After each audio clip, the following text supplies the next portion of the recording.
কবি সুকুমার রায়ের লেখা কবিতা সৎপাত্র। শুনতে পেলুম পোস্তা গিয়ে তোমার নাকি মেয়ের বিয়ে। গঙ্গারামকে পাত্র পেলে, জানতে চাও সে কেমন ছেলে?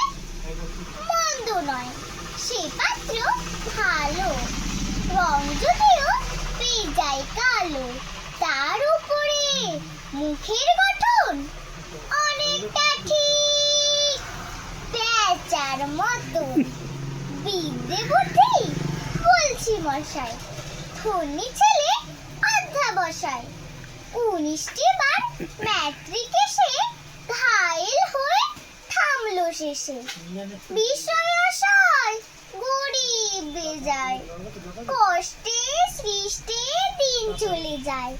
মানুষ তো নয় ভাইগুলো তার, একটা পাগল একটা গোয়ার। আরেকটি সে তৈরি ছেলে, জাল করে